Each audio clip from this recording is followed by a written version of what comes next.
The wind was the first to notice her. It was a mean wind, born of dust and distance, and it scoured the one street of redemption with a dry, rasping sound. It peeled the paint from the false-fronted buildings and worried the frayed edges of the canvas top on the water wagon. It found the girl tied to the hitching post outside the saloon and treated her no differently, pulling at the thin fabric of her dress, a garment the color of dishwater, and lifting strands of her dirt-caked hair, lashing them across her face. She did not flinch. Her feet were bare, the skin on the soles cracked and gray against the splintered wood of the boardwalk. Her hands were bound behind the rough-hewn cedar post, the rope already having rubbed her wrists to a raw, angry red. She kept her eyes fixed on a loose board across the street, a place where the shadows gathered and held their shape even as the sun beat down. She had made a small world of that shadow, a place to put her mind while her body was on display. Men came and went from the saloon, their boots loud on the boards. They glanced at her. Some laughed, a short, barking sound. One spat a brown stream of tobacco juice that landed perilously close to her foot. She didn't move. She was a piece of furniture left out in the weather, a stray dog, a problem that would eventually solve itself. The shame had burned itself out hours ago, leaving behind only a cold, hard ash of resignation. A man named Brant had put her there. He was a man whose smiles were sharp at the edges and whose hands were always too quick. He had won her in a card game in a town 2 days east, or so he claimed. Now, having lost his winnings in another game inside, he had declared her a bad luck charm. He'd stormed out of the saloon, his face flushed with whiskey and rage, untied her from his horse, and tethered her to the post. "Let the wind have you," he had shouted, his words slurring. Then he'd gone back inside to the warmth and the noise. The town watched. They were a Greek chorus of murmurs and sideways glances. Women peered from behind curtains, their faces tight with a mixture of pity and contempt. She was a disruption to the hard-won order of their lives, a testament to a world of chaos they worked every day to keep at bay. She was not their problem. She was a sinner, a fool, an object. They had names for her, whispered from porch to porch, none of them her own. Then another man appeared. He didn't come from the saloon but from the far end of the street, walking out of the heat haze that shimmered over the flats. He moved with a slow, deliberate economy as if he knew the cost of every step. He was tall, thin as a fence rail in a long, worn duster the color of the dust that clung to everything. His hat was pulled low, shadowing a face that looked as if it had been carved from weathered pine. He carried whole winters in his eyes. He stopped by the blacksmith's, not looking at her directly, but she felt his presence all the same. It was a different kind of attention. It wasn't hungry or cruel or even pitying. It was just there. A solidness at the edge of her vision. He leaned against the adobe wall, his weight on one leg, and simply watched the street. He watched the wind lift dust into spirals that danced and died. He watched the clouds massing on the western horizon, bruised purples and grays that promised a storm. Inside the saloon, the piano stopped. The doors swung open and Brant stumbled out again, this time with 2 of his cronies. He was leaving. He looked at the girl at the post, a flicker of irritation crossing his face, as if he'd forgotten a piece of luggage. "Well, what to do with this?" he said, loud enough for the whole street to hear. He walked over and grabbed her chin, forcing her head up. Her eyes remained distant, fixed on her shadow world. He didn't like that. He shook her head slightly. "Look at me when I'm deciding your fate, girl." Still, she gave him nothing. Her silence was a wall he couldn't seem to break. With a grunt of disgust, he let her go. "Leave her," he spat. "The coyotes can have her. Or the storm. I don't care which." He turned to mount his horse. That was when the man in the duster pushed himself off the wall. He didn't hurry. His boots made a soft, measured sound in the dust. He walked until he stood a few feet from Brant. "That debt you owe me, Brant," the man said. His voice was low and steady, a sound that seemed to come from under floorboards. It wasn't loud, but it cut through the wind. Brant turned, squinting. He didn't seem to recognize the man at first. "I don't owe you a thing, Silas."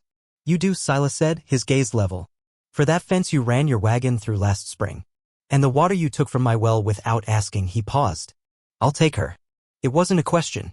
It was a statement of account. The words hung in the air, plain and unadorned. The street went quiet. Even the wind seemed to hold its breath. This was a language Brant understood. Transactions, debts, the settling of scores. It wasn't about honor or mercy. It was business. Brant looked from Silas to the girl and back again. A slow, ugly smile spread across his face. He saw it as a joke. This broken-down rancher taking on a used-up girl. "She's worth more than a fence," he sneered. Silas didn't argue. He just waited, his stillness a greater force than Brant's bluster. He reached into his coat, and for a moment the men with Brant tensed. But Silas only brought out a few coins, dull lead and tarnished silver. He held them out in his palm. This and the debt. Paid in full. Brant laughed, a harsh, grating sound. He looked at the meager offering, then at Silas's face, and the laughter died. There was something in Silas's eyes that wasn't open to negotiation. It was as old and unyielding as the rock of the mesas. To push further would be to invite a kind of trouble that couldn't be bought off or laughed away. Fine, Brant said, waving a dismissive hand. She's yours. Good luck getting a day's work out of her. He swung onto his horse, his cronies following suit. They kicked their mounts into a canter, and the dust lifted behind them like ghosts fleeing a church. Silas stood for a moment, watching them go. The coins were still in his hand. He let them fall, one by one, back into his pocket. Then he turned to the girl. He didn't speak. He walked to the hitching post, pulled a small, worn pocketknife from his duster, and opened the blade. He didn't touch her.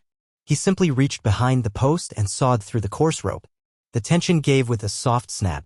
Her hands fell to her sides, numb and useless. She swayed on her feet, the world tilting. For the first time she looked at him, really looked at him. She saw the lines etched around his eyes, the gray in his stubble, the deep weariness that seemed to have settled into his very bones. He met her gaze for only a second before looking away, his nod almost imperceptible. It was an acknowledgement, not a welcome. He turned and started walking back the way he had come, out of town. He didn't look back to see if she was following. The contract was complete. She was free of the rope, free of Brant. What she did with that freedom was her own affair. She stood for a long moment, the blood returning to her hands in a wave of pins and needles. The wind whipped her hair across her face. The first drop of rain, fat and cold, struck her forehead. She looked at the darkening street, at the closed doors and hidden faces. Then she looked at the lone figure walking away, a silhouette against the coming storm. She took a step, then another. Her bare feet whispered in the dust as she followed him into the great, empty expanse. The journey was a silent one. The storm broke in earnest just as they cleared the last hovel of redemption. Rain came down not in sheets but in solid, wind-driven waves that turned the dust to a thick, clinging mud. Thunder cracked overhead, the sound so close it seemed to vibrate in her teeth. Silas trudged on, his head bent against the deluge, his long coat shedding water like a seal's skin. He never looked back, but he slowed his pace just enough that she could keep up, her thin dress clinging to her like wet paper. After an hour, he stopped. The land around them was a featureless gray wash, empty of shelter. He shrugged out of his duster, the heavy, oilskin fabric stiff and cold. He didn't try to put it on her. He just held it out. She stared at the coat, then at his face, streaked with rain. His shirt was already soaked through, plastered to his thin frame. Without a word, she took the coat. It was immensely heavy, smelling of dust and horse and something else, something like wood smoke and old sorrow. She wrapped it around her shoulders. It hung nearly to her ankles, a ridiculous, comforting weight. The immediate shock of the cold rain eased. He nodded once, then turned and continued his march into the teeth of the gale. They walked for what felt like days, the world reduced to the sucking sound of their feet in the mud and the roar of the wind. Her world shrank to the small space carved out by the heavy coat, to the sight of his back, a steady, unmoving point in the chaos. Section, the light was failing when they finally arrived. A shape loomed out of the gray murk, a small, sod-roofed cabin hunkered low to the ground as if trying to hide from the sky. Beside it stood a listing barn and a tangled web of corrals. A thin curl of smoke rose from the stone chimney, a defiant flag of life in the desolate landscape. The place looked less built than worn into the land, a part of its harshness. Silas pushed open the cabin door without breaking stride and stepped into the dim interior. She hesitated on the threshold, the wind trying to tear the heavy coat from her grasp. The air inside was warm and carried the scent of dry wood and old embers. It was a single room, sparsely furnished. A stone fireplace dominated one wall, a low fire hissing and popping within it. A rough-hewn table with 2 chairs stood in the center. A narrow bed was pushed against the far wall, and in the corner, a smaller cot. The place was clean but bare, every object purely functional. There were no pictures, no curtains, no softness. It was a room a man might use for shelter, but not for living. He moved to the fire, adding a log from a stack nearby. The flames leaped up, casting flickering shadows that made the room seem to breathe. He gestured with his chin toward the table. A heel of bread and a wedge of cheese sat on a wooden plate. "Eat," he said. It was the first word he'd spoken since town. She moved to the table, her bare feet silent on the packed earth floor. She sank into one of the chairs, her legs trembling with exhaustion. The coat slid from her shoulders, pooling around her on the floor. She picked at the bread, her fingers clumsy. The food was dry, but it was the most real thing she had experienced all day. Silas didn't eat. He stood by the fire, his back to her, steam rising from his wet shirt. He picked up a tin cup from the mantel, filled it with water from a bucket, and drank. The silence in the room was as vast as the land outside, broken only by the crackle of the fire and the drumming of rain on the roof. After a while, he went to the corner and pulled the cot away from the wall, dragging it closer to the hearth. He took a single, threadbare blanket from his own bed and laid it on the cot. He looked at her then, his gaze direct and unwavering. "This is yours," he said, indicating the cot. "The door doesn't have a lock." The words were simple, but they landed in the quiet room with the weight of a solemn vow. It was an answer to a question she hadn't dared to form. Promise of safety. A boundary. He would not lock her in. He would not lock her out. He then took another blanket, just as thin, and settled himself on the floor on the far side of the fire, turning his back to her completely. He lay down without removing his boots, pulling the blanket up to his shoulder, a silent and final demarcation of territory. She was on one side of the fire, he was on the other. She finished the last of the bread and watched the flames dance on the stone hearth. The fire was a living thing in the center of the room, a warm heart in a hollow chest. Outside, the storm raged, but in here, there was a strange and fragile peace. She curled up on the cot, pulling the blanket over her shivering body. For the first time in a very long time, she slept without fear of what the morning might bring. The days that followed fell into a rhythm dictated by the sun and the needs of the land. A quiet routine began to stitch itself together with raw thread. Silas would rise before dawn, his movements economical and silent, and be gone by the time the first light touched the cabin's single window. She would wake to the warmth of a banked fire and the sight of a piece of jerky or another slice of bread left for her on the table.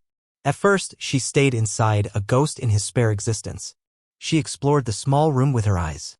She noticed the way the light fell across the floorboards, the intricate patterns of cracks in the dried mud walls, the single shelf holding 3 worn books whose titles she couldn't read.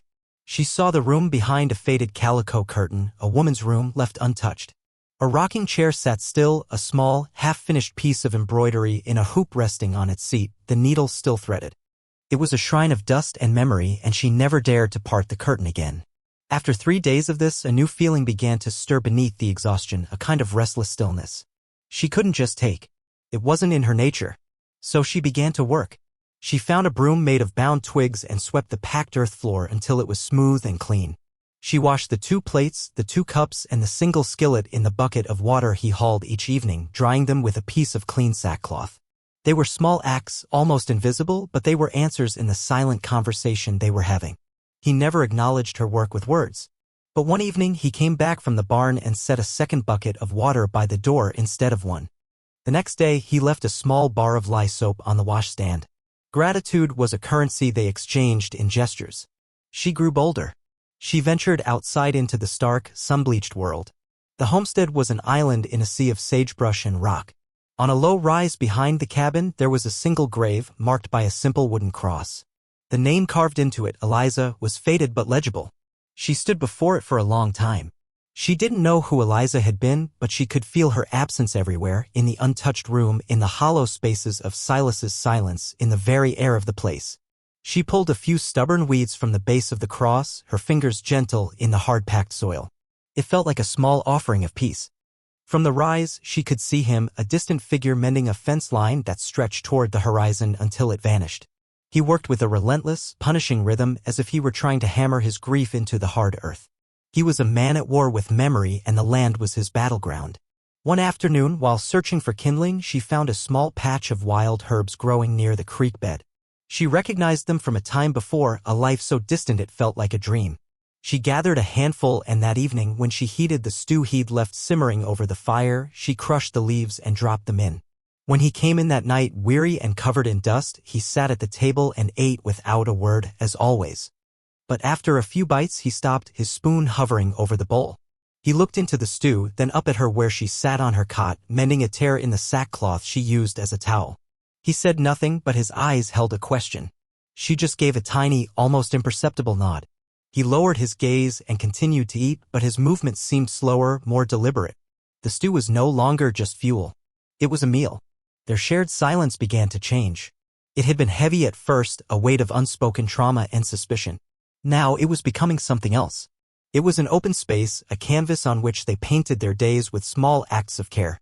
He began to leave his worn boots by the door, a silent admission that the cabin was no longer just his shelter but their home. She began to hum sometimes as she worked, a low, tuneless sound that was less a song than the simple noise of a life resuming. One day he returned with a pair of second-hand boots, small and sturdy. He set them on the floor by her cot and said, "The ground is hard here." It was the longest sentence he had offered in weeks. She ran her hand over the worn leather. It was the first thing she had owned in longer than she could remember. That evening, she walked out to the fence line where he was working, carrying a cup of water.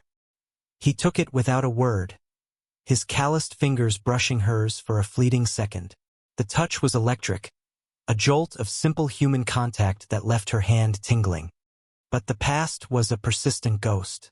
One night, a scream tore through the cabin. It took her a moment to realize it was her own. She sat bolt upright on the cot, her heart hammering against her ribs, the phantom feel of a rope on her wrists. The dream was always the same, the leering faces, Brandt's cruel laugh, the endless, dusty street. Silas was on his feet in an instant, a dark silhouette against the dying embers of the fire. He didn't rush toward her. He stood his ground, a sentinel in the darkness. "You're safe," he said, his voice a low rumble. "Don't," she whispered, her voice thin and ragged. "Don't lock the door." It was an old fear, a plea from a deeper, more terrible memory than even the hitching post. A long moment of silence passed between them, thick with all the things they hadn't said.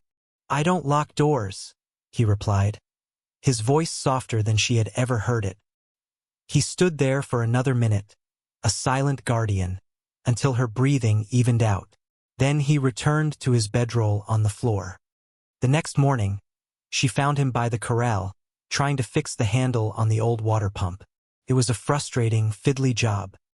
He cursed under his breath as a small metal pin slipped from his grasp and fell into the mud. He was about to give up when she appeared beside him, holding out a hairpin from her own hair. She had untwisted it, making it a thin, flexible tool. He looked at the hairpin, then at her. For the first time, she saw the faintest trace of a smile touch the corners of his mouth. It was a brief, fleeting thing, like a winter sun, but it changed the entire landscape of his face. He took the pin and, with her help, managed to fix the pump. Later that week, he was attempting to bake bread. The result was a charred, dense lump that sat on the table like a geological specimen. He poked it with a knife.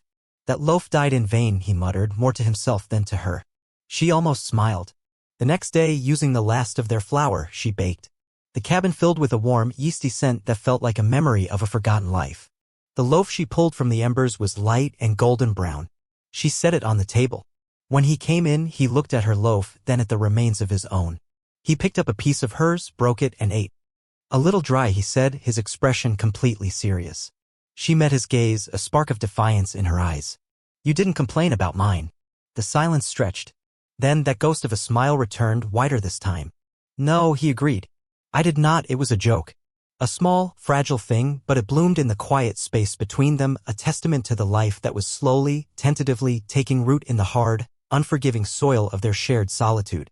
Winter came on slowly, then all at once.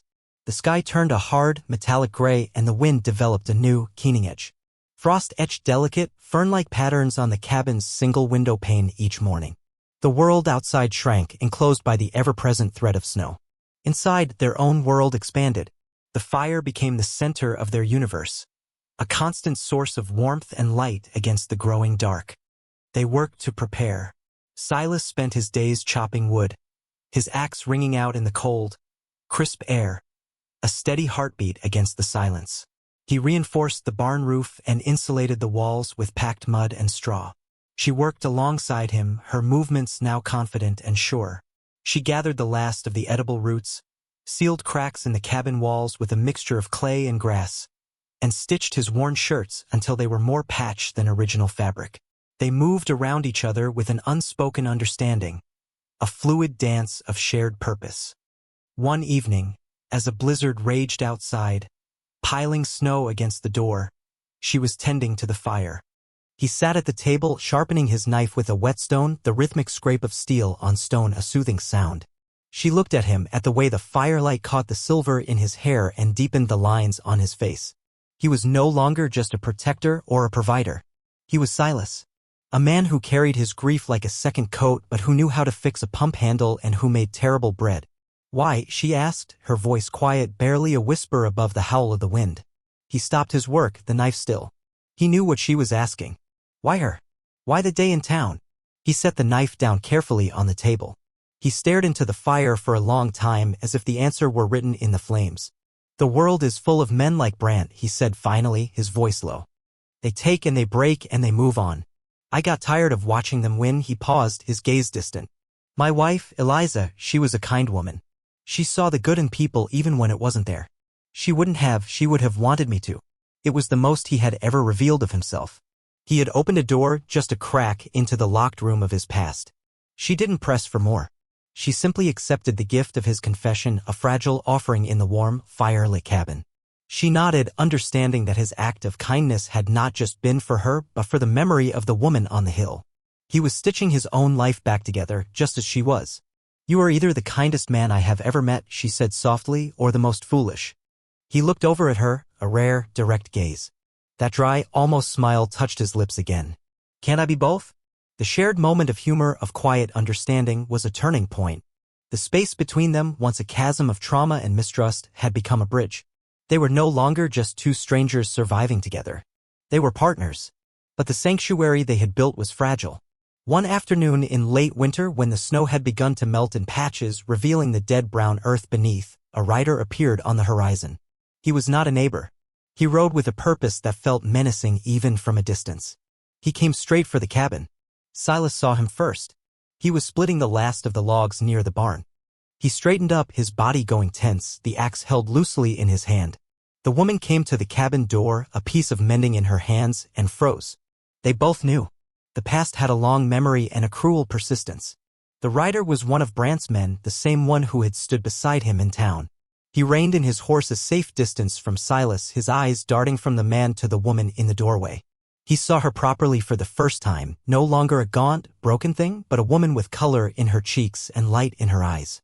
Her hair was clean and braided, and she wore the sturdy boots Silas had given her. She stood tall. The man's lip curled into a sneer. "Brant wants his property back," he said, his voice carrying on the cold air. "He's in redemption. Says you're to bring the girl to him by tomorrow, or he'll come and get her himself. With friends." Silas didn't move. His knuckles were white where he gripped the handle of the axe. "She's not property," he said, his voice flat and cold as riverstone. "She's a free woman." The rider laughed. "Not according to the law. He's got a paper. Signed by a judge in Blackstone. Says she's his indentured servant for 5 years. He paid for her passage, he says. You interfered with his legal property. He wants her back, or he'll have the law on you." He spat on the ground. "Be at the saloon. Sundown tomorrow." With that, he wheeled his horse around and galloped away, leaving a churned-up patch of mud and a heavy, poisonous silence. The threat settled over the homestead like a shroud. The peace they had so carefully constructed was shattered. All evening they moved around each other, the silence between them once again thick with fear. But this time it was a shared fear. She watched him check the load in his old rifle, his movements stiff with a grim resolve. She saw him look at the grave on the hill, his jaw tight. He was preparing for a fight he knew he might not win. She could run. The thought was a cold, slick thing in her mind. She could disappear into the night, head north, save him from the trouble that had followed her to his door. He had given her a chance at life, she shouldn't repay him with death. As he sat by the fire, cleaning the rifle, she came and stood before him. "I can go," she whispered. "I can be gone before morning." He looked up at her, his eyes dark with a fierce, protective light she had never seen before. He reached out and, for the first time, took her hand. His grip was firm, calloused, but gentle. "This is my land," he said, his voice a low growl. "He's not welcome on it. And you're not leaving." He squeezed her hand once, a silent, unbreakable promise. "We face him. Together." She looked down at their joined hands, his rough and weathered, hers smaller but no less strong. She had spent a lifetime running or being dragged. She had never had anyone stand with her. She had never had a place to stand for. Until now. "All right," she said, her voice steady. Together. The sun was a smear of blood orange on the western horizon when Brant and his men arrived. There were 4 of them, their horses picking their way carefully across the muddy ground.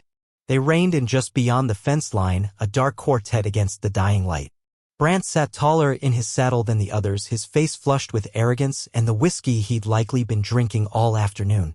Silas was waiting on the porch. He wasn't holding the rifle. It leaned against the doorframe within easy reach. He stood with his hands loose at his sides, his posture relaxed but rooted to the spot. He looked like a part of the house, as permanent and weathered as the timber it was built from. The woman was not hiding inside. She stood just behind him, near the door. She held a heavy iron skillet in one hand, its weight a solid, reassuring presence. Her heart hammered a frantic rhythm against her ribs, but her face was a calm, determined mask. She would not be a prize to be reclaimed. She would not be an object in their transaction. "Silas," Brant called out, his voice slick with false bonhomie. "I see you got my message. Sensible of you not to run. Now hand over the girl and we'll forget all about this." He held up a rolled piece of paper. "I have the law on my side." "That paper isn't worth the ink on it," Silas said, his voice carrying easily in the still evening air. "This is my property. The girl is under my protection. She stays here." Brant's smile tightened. "Now that's where you're wrong. She is my property. I have a bill of sale. She is an indentured servant." He made a show of unrolling the paper. "Signed and sealed." "She is a human being," Silas replied, his voice dropping lower, colder. "And she is not going with you. You can turn your horses around and ride back to whatever hole you crawled out of. You are not welcome here." One of Brant's men shifted in his saddle, his hand drifting toward the pistol on his hip. Silas's eyes flicked to him and the man's hand froze. There was a deadliness in Silas's stillness that was more intimidating than any overt threat. "I'm tired of this," Brant snarled, his patience finally snapping. He swung down from his horse. "I'm taking what's mine." He started toward the porch, his hand on his own gun. It was then that she moved. She didn't scream or shrink away. She stepped out from behind Silas, moving to stand beside him. She raised the heavy skillet, its black iron catching the last of the sun. She said nothing. She just stood there, her feet planted firmly on the porch of her home, her eyes locked on Brant's, burning with a fire he had never seen in her before. Her defiance was a shock. Brant stopped dead, his bravado faltering. He had come for a broken thing, a piece of property. He was confronted by a woman. And beside her stood Silas, an unmovable object. They were a united front, 2 solitary figures who had somehow forged an unbreakable bond in the heart of that desolate landscape. Brant looked from her face to Silas's, and he saw no fear. He saw no room for negotiation. He saw only an end to his road. His men watched him, waiting for a command that didn't come. The bluff had been called. To press further meant bloodshed. And for all his bluster, Brant was a coward at heart. He was a bully who fed on weakness, and there was no weakness here. With a curse, he backed away. He remounted his horse, his face a mask of thwarted rage and humiliation. "This isn't over," he spat, the words empty and pathetic. "Yes," Silas said quietly. "It is." Brant stared at them for a moment longer, 2 unyielding figures against the backdrop of the coming night. Then he yanked his horse's head around and spurred it away, his men trailing behind him like startled crows. They disappeared over the rise, swallowed by the gathering dusk. The silence they left behind was vast and profound. The air, which had been tight with tension, slowly relaxed. The crickets began to chirp. She stood there, the skillet still held aloft, her arm trembling from the strain. Silas turned to her. He gently took the skillet from her hand and set it down on the porch rail. Then, he reached out and touched her cheek, his thumb brushing away a tear she hadn't even realized she'd shed. "You didn't run," he said, his voice thick with an emotion she couldn't name. "No," she whispered, her voice shaking. "I'm home." He looked at her, and in his eyes, she saw the end of a long winter. The sorrow was still there, a shadow in the depths, but it was joined by something new, something that looked like hope. He didn't say anything else. He just led her back inside the cabin, where the fire was waiting. That night, the space between his bedroll and her cot felt smaller, charged not with fear, but with the quiet, powerful certainty of a shared future. The house, once hollow and haunted, finally began to breathe again. The weeks after Brant's departure were quiet, but it was a new kind of quiet. The silence was no longer about survival, it was about living. The land itself seemed to exhale, the harsh edges softened by the promise of spring. Green shoots pushed through the hard-packed earth and the creek ran full and clear. They never spoke of the confrontation on the porch, but it lived between them, a foundation stone upon which everything else was built. He had stood for her. She had stood with him. The unspoken had finally been declared in a language of action louder than any words. One evening they sat on the porch watching the stars prick the vast, velvet darkness of the sky. The air was cool and smelled of damp earth and new leaves. "I never knew your name," he said, his voice soft in the stillness. He wasn't looking at her, but at the horizon as if the question were too delicate to be faced head-on. She thought for a moment. The names she'd been called, girl, property, worse, were like old, ill-fitting clothes she had long since discarded. The name she had been born with belonged to a life so far removed it felt like someone else's story. But it was hers. It was the one thing that had been hers all along, buried under layers of dirt and shame. "Lena," she said. The name felt strange on her own tongue, a new sound in the quiet world they had built. He turned to her then and he smiled. A real smile, not just a ghost at the corners of his mouth. It reached his eyes, and for a moment the winters receded completely. "Lena," he repeated, trying the name out. It settled between them, a perfect fit. In that moment he wasn't just giving her back her name. He was seeing her, whole and complete, for the first time. The next morning, she took the ragged, dishwater-colored dress she had arrived in, the one she had kept folded at the bottom of a wooden crate. She carried it to the hearth and, without ceremony, laid it on the burning logs. She watched as the flames licked at the frayed hem, curling the fabric into black ash. It was the ghost of the woman who had been tied to a post, the woman who had followed him through the storm. She watched it burn until there was nothing left but a wisp of smoke rising up the chimney and disappearing into the wide blue sky. Later that day, she found Silas in the barn, holding the small, half-finished piece of embroidery she had seen in Eliza's room. He held it with a gentleness that seemed at odds with his calloused hands. "She was making this for our child," he said, his voice thick. The child didn't make it. And I lost her a month later." He didn't need to say more. The story was there in the untouched room in the solitary grave on the hill. Lena came and stood beside him, and she placed her hand on his arm. A simple gesture of shared sorrow. He carefully folded the piece of embroidery and tucked it into his shirt pocket over his heart. It was not a closing of a door, but an acceptance. A way of carrying the past without being buried by it. Life settled into a new, deeper rhythm. They planted a small garden together behind the cabin, their hands working side by side in the rich, dark earth. He taught her how to read the clouds, how to tell the weather from the smell of the wind. She taught him about the herbs that grew by the creek, which ones could be used for healing and which for seasoning. They were stitching their lives together, thread by careful thread, creating a tapestry of shared knowledge and quiet affection. One afternoon, he brought her a small, clumsily carved bird, whittled from a piece of scrap wood. Its wings were uneven, its shape rudimentary, but she took it as if it were the most precious jewel in the world. She set it on the windowsill where it caught the morning light. It was a promise. A symbol that fire only changes everything if something new is waiting in the ash. The final image of them is one of quiet permanence. They are on the porch as the sun sets, painting the mesas in shades of orange and purple. She is humming that same low, tuneless song, mending one of his shirts. He is beside her, his chair tilted back against the cabin wall, watching the first stars appear. There is no need for words. The silence between them is a comfortable blanket woven from shared hardship and unspoken love. The house behind them is no longer a hollow shelter but a home, its heart the steady, warm glow of the fire within. They had found each other in a storm, two broken souls adrift in a harsh world. And in the quiet sanctuary they had built, under the vast, uncaring sky, they had done more than survive. They had healed. This story, it isn't just about a rescue on a dusty street. It's about the fact that sometimes the deepest wounds are the ones no one can see. They are the hollow places left by loss, the silent cages built by cruelty and fear. It's about two people who were so used to the cold that they'd forgotten what warmth felt like. They didn't save each other with grand declarations or heroic battles. They did it with a shared meal. A blanket offered against a storm. A door left unlocked. They did it by having the courage to stand together against the darkness, and maybe even harder, by having the courage to sit together in the quiet that came after. So here is your naming. In the lonely places of your own life, in the storms that threaten to wash you away, there is a strength you might not know you have. It's the strength to offer a small kindness when you have little to give. It's the bravery to accept that kindness when you feel you don't deserve it. It is the quiet work of mending, of planting, of building something new on scorched earth. Look for the person standing at the edge of the crowd. Be the person who steps forward.